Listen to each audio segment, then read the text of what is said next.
पृथ्वी की गति समझाए बता दिए थे। अब हम लोग देखेंगे नेक्स्ट चांद की गति समझाएं। चांद की गति समझाएं। तो चांद जो है पृथ्वी का एकमात्र प्राकृतिक उपग्रह है। प्राकृतिक क्यों कहा गया इसको? क्योंकि चांद पृथ्वी का बहुत सारा उपग्रह है लेकिन नीचे से भेजा गया है। ये इकलौता ऐसा है जो नेचुरली है। नेचुरली मतलब जो भगवान ही बनाए है इसको। तो चांद पृथ्वी का एकमात्र उपग्रह है। यह पृथ्वी का चक्कर कितने दिन पूरा करता है?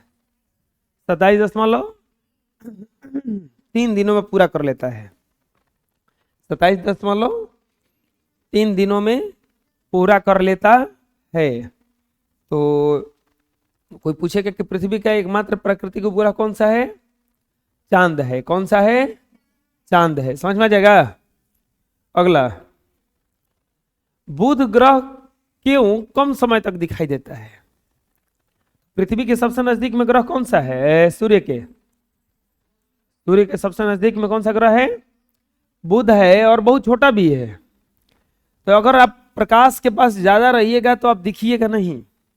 लाइट के पास ज्यादा रहने पर वो दिखाई नहीं देता है। तो बुध क्यों नहीं दिखाई देता है? कम समय तक क्यों दिखाई देता है? क्योंकि सूर्य के बहुत नजदीक है। ये तुरंत ही सूर्य के प्रकाश में गायब हो जाता है।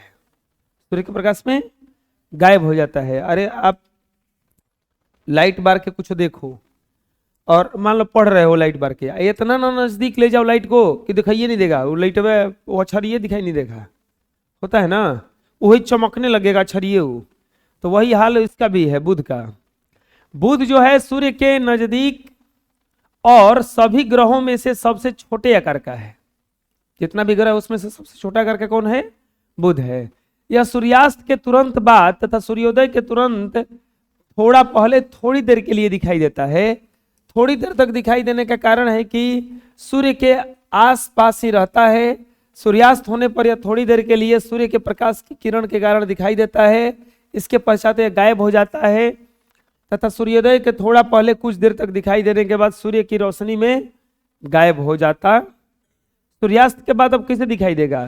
सूर्यास्त के बाद थोड़ा सा प्रकाश मिलता है, उसको तो दिखाई दे देता है। फिर प्रकाश से गायब तो हो गायब। दिन में क्या होता है, जब सुबह सुबह प्रकाश होता है तो थोड़ा नॉर्मल प्रकाश आता है, तेज प्रकाश तो आता नहीं है। गर्मी के दिन में दोपहर में बहुत तेज धूप लगता है और सुबह में क्या लगता है? ठंडा लगता है। और फिर शाम को भी क्या लगता है? नॉर्मल धूप लगता है। तो ये वैसा ही हाल है। दिन में जब ज्यादा प्रकाश होता है तो ज्यादा तेज प्रकाश की रोशनी में क्या हो जाता है? ये गायब हो जाता है। बोलो, बुध सूर्य के नजदीक और सभी ग्रहों में सबसे छोटे आकार का ग्रह है।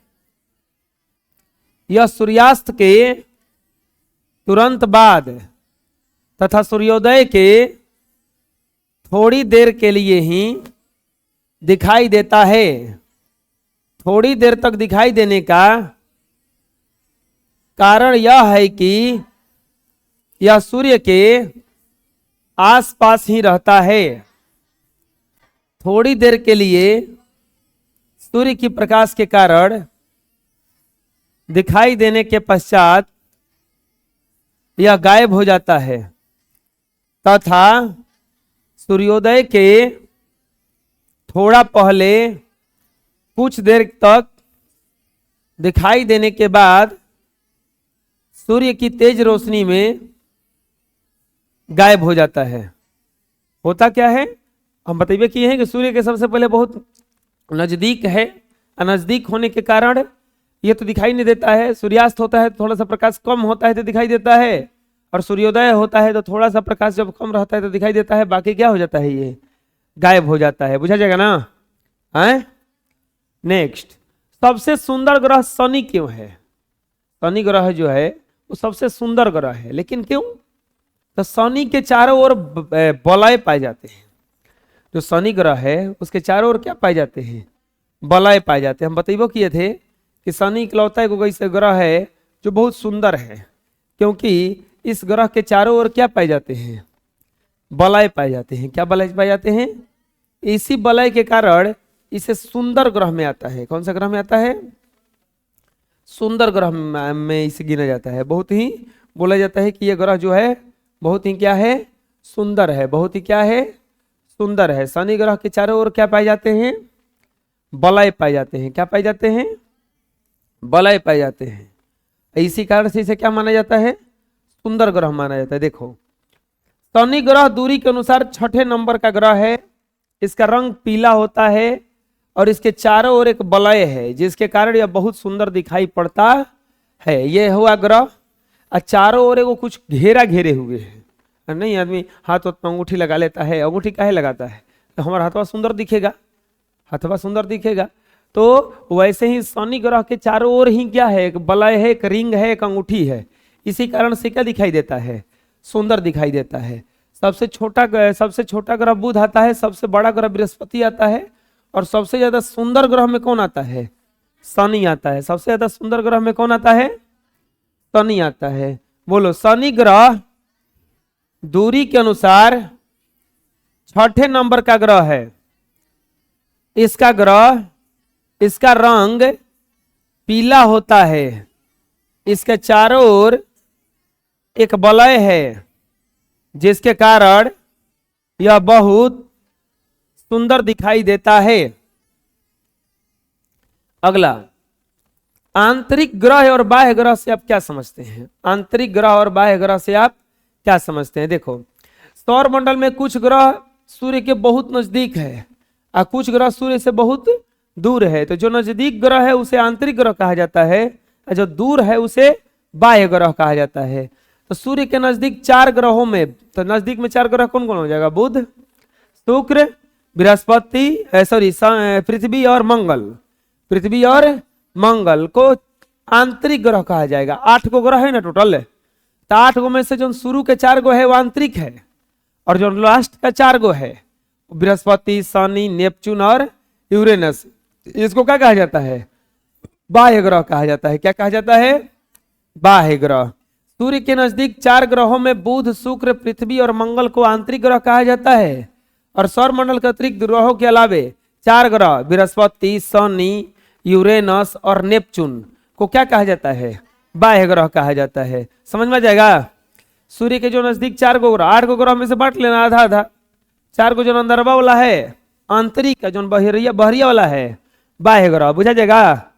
बोलो, सूर्य के नजदीकी 4 ग्रहों में बुध, शुक्र, पृथ्वी और मंगल को आंतरिक ग्रह कहा जाता है। सौर मंडल के आंतरिक ग्रहों के अलावे शेष 4 ग्रह बृहस्पति, शनि, यूरेनस और नेपच्यून को बाह्य ग्रह कहा जाता है। समझ में आ जाएगा? तुमको फेयर चेक कराना है मत कराओ, कुछ करना है मत कराओ, कुछ मत करो। कोई कुछ बोल भी नहीं करेगा। अब नहीं होता है घर का लड़का कोनो बिगड़ंत हो जाता है, नहीं क्या करते, उसको छोड़ देते हैं। जो जौन मर्जी तो कर, क्या जाने वाला है? घर के पापा का कुछ नहीं वाला है, कुछ नहीं है। जो जौन मर्जी तो कर, बिगड़बे तू, ना बिगड़बे तू, काम खत्म हो गई। चलो अगला,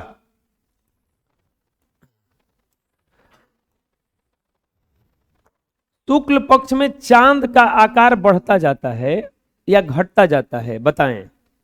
शुक्ल पक्ष में चांद का आकार बढ़ता जाता है या घटता जाता है? बताएं। तो बताओ, शुक्ल पक्ष में बढ़ता है कि घटता है? शुक्ल पक्ष यानी कि अंजोरिया ना। अंजोरिया में अंजोर कब होगा? जब चांद का आकार क्या होता जाएगा? बढ़ता जाएगा। तो उत्तर क्या हो जाएगा कि शुक्ल पक्ष में चांद का आकार जो है प्रति रात्रि कब पूरा बढ़ जाता है? किस दिन? पूर्णिमा के दिन। किस दिन पूरा बढ़ जाता है? पूर्णिमा के दिन। शुक्ल पक्ष में चांद का आकार प्रति रात्रि बढ़ता जाता है। शुक्ल पक्ष में शुरू में चांद सूर्यास्त के तुरंत बाद दिखता है और थोड़ी देर आकाश में स्थिर रहकर पश्चिम की ओर अस्त हो जाता है। शुक्ल पक्ष का अंतिम दिन पूर्णिमा होती है और इस दिन चांद पूर्व दिशा में उदय होता है और रात भर चांदनी बिखेरता हुआ सूर्योदय के समय पश्चिम दिशा में क्या हो जाता है? अस्त हो जाता है। तो प्रश्न पूछ रहा था कि शुक्ल पक्ष में, ये तो अपने से भी लिख सकते हो कि नहीं, शुक्ल पक्ष में चांद का जो आकार है प्रति रात्रि क्या होता जाता है, बढ़ता जाता है। और किस दिन पूरा बढ़ जाता है, पूर्णिमा के दिन। अब पूर्णिमा के दिन रात भर सूर्य रहता है। शुक्ल पक्ष में क्या होता है ना, शुरू दिन तनकी से उगेगा फिर भाग जाएगा, फिर उगेगा थोड़ा देर के लिए और रुकेगा भाग जाएगा, फिर थोड़ा देर के लिए और रुकेगा भाग जाएगा, ऐसे भागते भागते लास्ट में पूर्णिमा के दिन पूरा रात भर रहेगा, पूरा रात भर रहेगा। अगला, किस पक्ष में बुझा हुआ चांद दिखाई देता है। बुझा हुआ चांद मतलब बिल्कुल चांद दिखाई नहीं देता, किस पक्ष में बताओ, कृष्ण पक्ष में ना, अमावस्या के दिन बिल्कुल ही क्या,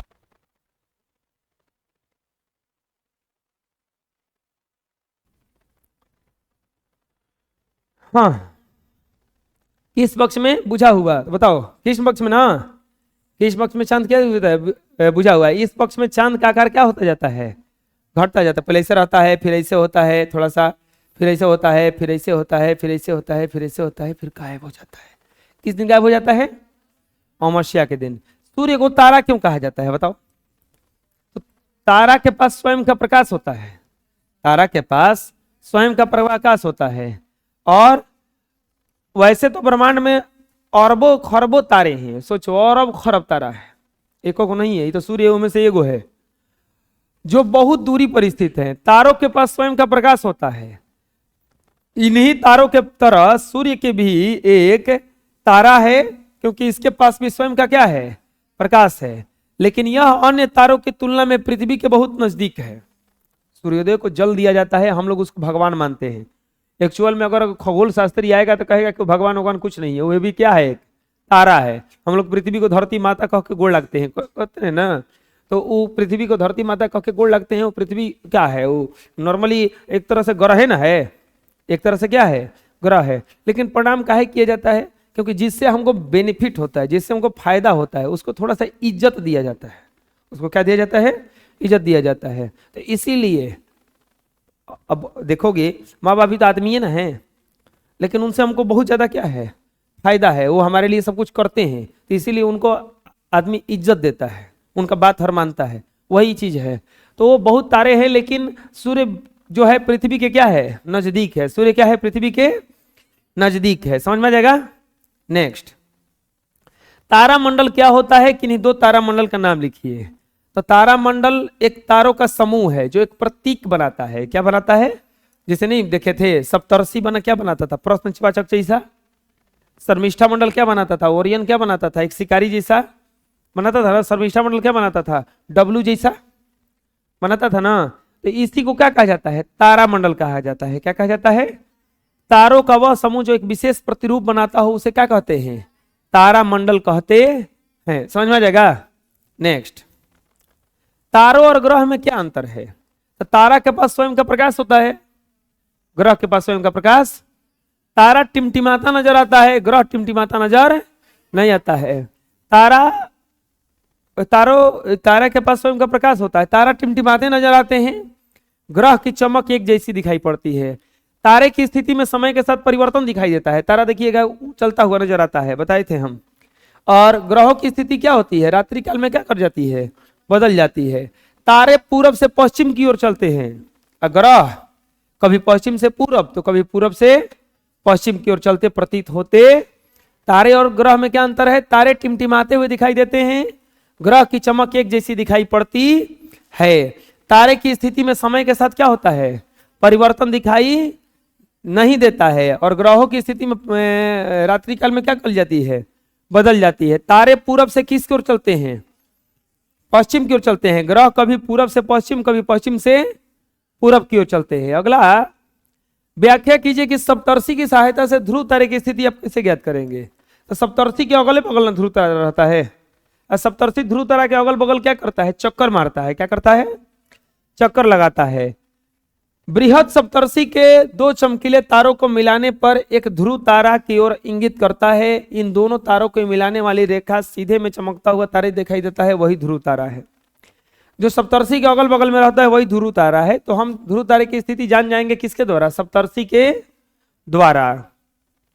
क्या आकाश में सारे तारे गति करते हैं, प्रश्न है कि आकाश में सारे तारे गति करते हैं। हाँ, आकाश में सूर्य सहित सभी तारे गति करते रहते हैं, लेकिन इनके बीच की दूरियां नहीं बदलती है, वो सब चलता रहता है। जैसे ये यहां है तो दोनों चल रहा है, तो दोनों चल रहा है तो दोनों की स्थिति नहीं बदलती है, मतलब दूरी नहीं बदलता है, लेकिन गति करता रहता है, गति करता रहता है। तारों के बीच की दूरियों को प्रकाश वर्ष में क्यों मापा जाता है? इस कथन से आप क्या तात्पर्य है कि कोई तारा पृथ्वी से 8 प्रकाश वर्ष दूर है। जो तारा के बीच की दूरी है, एक तारा से दो तारा के बीच की दूरी है, इसके दूरी को हम लोग किलोमीटर, मीटर, सेंटीमीटर में नहीं नापते हैं, किस में नापते हैं? प्रकाश वर्ष में। तो प्रकाश वर्ष आपको पता होना चाहिए ना, दूरी का बहुत बड़ा मात्रक है, और दोनों के बीच का दूरी बहुत ज्यादा है, दोनों के बीच का दूरी बहुत ज्यादा है। तो दूरी बहुत ज्यादा है तो हम लोग अगर नॉर्मल सेंटीमीटर मापेंगे तो सेंटीमीटर पर कितना लिखेंगे? इसीलिए उसको किस में मापा जाता है? प्रकाश वर्ष में। किस में मापा जाता है? प्रकाश वर्ष में। उत्तर हो जाएगा कि तारा एक दूसरे से बहुत ही अधिक दूरी पर स्थित होते हैं, अतः इन दूरियों को साधारण मापन द्वारा व्यक्त करना क्या होता है? कठिन होता है। इसीलिए तारों के बीच की दूरियों को हम प्रकाश वर्ष में व्यक्त करते हैं।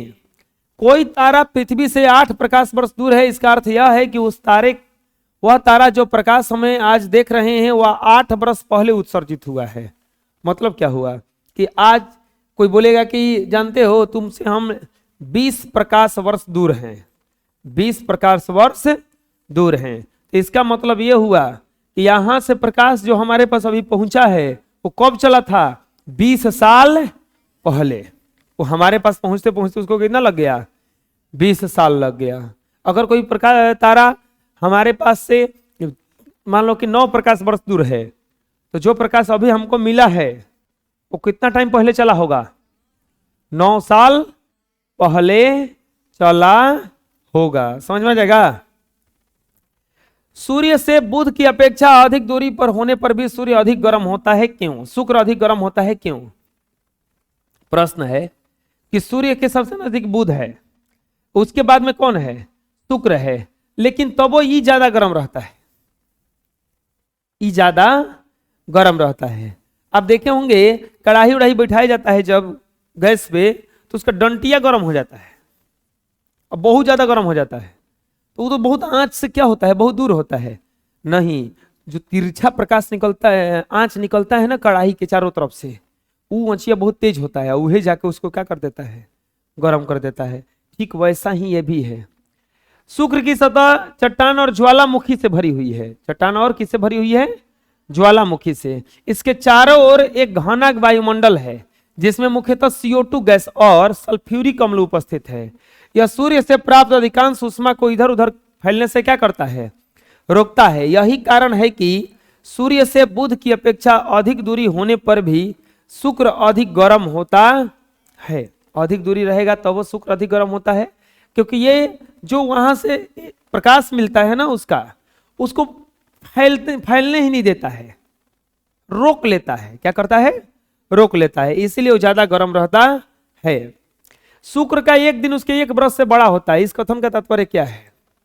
आप याद कीजिए कि शुक्र पे जो एक दिन होता है वो 243 दिन का होता है। सूर्य का एक दिन जो होता है, क्योंकि एक चक्कर वो कितने दिन में लगाता है? 243 दिन में। कितने दिन में? 243 दिन में। और सूर्य का एक चक्कर कितने दिन पूरा करता है? वो 225 दिन में। मतलब ऐसे ऐसे गोल घूमता है 225 दिन में, अपने में घूमता है कितने दिन में? 243 दिन में। तो अब बताओ, एक दिन इसका एक वर्ष से बेसी नहीं है, क्योंकि वहां पे 243 दिन का दिन रात होता है। पृथ्वी अपना जो है वो 24 घंटे में घूम जाती है, तो 24 घंटे में घूम जाती है, इसलिए 12 घंटे का दिन होता है, 12 घंटे का क्या हो जाता है? रात हो जाता है। तो हम लोग का एक दिन 24 घंटा का होता है। और वही शुक्र जो है उसको घूमने में एक चक्कर, सूर्य का चक्कर नहीं, अपने घूमने में ऐसे ऐसे नहीं, अपने घूमने में उसको कितना समय लगता है? 243 दिन, यानी कि लगभग 121 दिन का दिन होता है, उसके बाद 121 दिन का क्या होता है? रात होता है। तो इसीलिए कहा जाता है कि एक साल तो एक दिन तो एक साल से बड़ा है। इधर है ना, एक साल बीत जाता है तब वो लोग का दिन रात खत्म नहीं होता है। पूछा जाएगा। अगला सवाल, बृहस्पति की त्रिज्या पृथ्वी की त्रिज्या की, ये क्वेश्चन छोड़ दो, अगला क्वेश्चन। क्षुद्र ग्रह क्या है? क्षुद्र ग्रह क्या है? मंगल और बृहस्पति ग्रहों की कक्षाओं में के बीच पट्टी में लाखों अनियमित चट्टानी पिंड सूर्य की परिक्रमा करते रहते हैं। इसे क्षुद्र ग्रह या एस्टेरॉइड्स कहते हैं। मंगल और बृहस्पति के बीच में बहुत सारा दूसरा चीज घूम रहा है। इसी को क्या कहा जाता है? एस्टेरॉइड कहा जाता है। ये बहुत खतरनाक होता है। ये टकरा जाएगा ना अगर पृथ्वी से चाहे किसी ग्रह से, बहुत बड़ा क्या करा देगा? वहां पे विस्फोट करा देगा। क्या करा देगा? विस्फोट करा देगा। उल्काब, उल्का पिंड और उल्काब में क्या अंतर है? तो देखो, उल्काब क्या है? क्षुद्र ग्रह, उछल तारा, चंद्रमा, मंगल आदि के टुकड़े अंतरिक्ष में चलते रहते हैं। इसी को उल्काब कहा जाता है। क्या कहा जाता है? क्षुद्र ग्रह कभी कभी थोड़ा थोड़ा टूट जाता है, फिर तारा टूटता है, फिर चंद्रमा कुछ कुछ टूटता है, मंगल ग्रह टूट जाता है, टूट करके घूमता रहता है। उसी को क्या कहा जाता है? उल्काब। उल्का, कभी कभी कोई उल्काब पृथ्वी की ओर गतिशील होकर के वायुमंडल में प्रवेश करता है। वायुमंडल में वायु घर्षण के में इतना गर्म कर देता है कि पूर्णतः वाष्प में बदल जाता है और गर्म होने पर, वाष्प ठंडा होने पर प्रकाश देता है, जिसके फलस्वरूप रात्रि में आकाश में प्रकाश की धारी दिखाई पड़ती है। इसी प्रकाश की धारी को उल्का या शूटिंग स्टार कहते हैं। उल्का आप किसके कहते हैं? वो देखे होंगे उल्का किसे कहते हैं? गिरता है ना, बताए थे हम। तारा टूट टूट टूट के क्या करता है? गिरता है। गिरता है तो वायुमंडल से उसका घर्षण होता है। किससे घर्षण होता है? इतना ना घर्षण होता है कि वो एकदम बिल्कुल ही वाष्प बन जाता है और जलने लगता है। और जलते जलते वो फिर धीरे धीरे आते आते खत्म हो जाता है। उल्का पिंड, कुछ उल्काएं इतनी बड़ी होती हैं कि वह पूर्णतः वाष्पित न होने के पूर्व ही पृथ्वी पर पहुंच जाती है, और वह पिंड जो पृथ्वी पर पहुंचता है उसे उल्का पिंड कहते हैं। देखो, तीन को चीज हुआ। कुछ कुछ ग्रह टूट गया और टूट करके उसी में घूमने लगा, उल्काब है। अब कुछ बड़ा था, पृथ्वी की तरह चल दिया, तो देखे होंगे रतिया गिरता हुआ नजर आता है, तो उसको कहा जाएगा उल्का।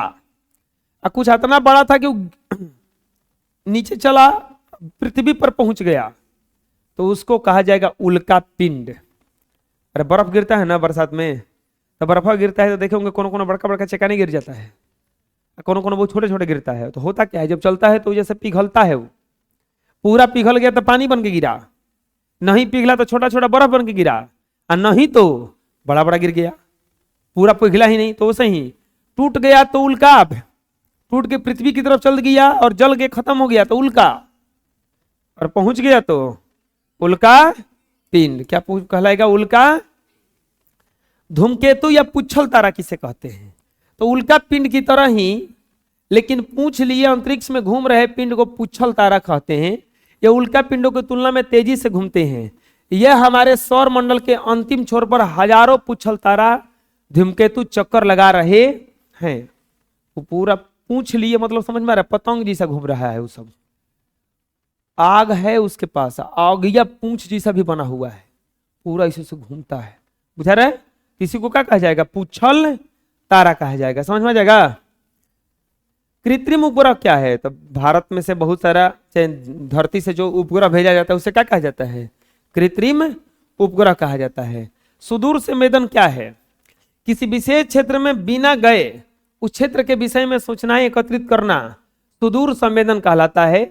इस कार्य के लिए जिस उपग्रह का उपयोग होता है उसे सुदूर संवेदी उपग्रह कहा जाता है। जैसे बिना गए वहां का पता लगा लेना, वही कहलाता है सुदूर संवेदी ग्रह। ठीक है, इस तरह से ये चैप्टर जो है खत्म हो गया।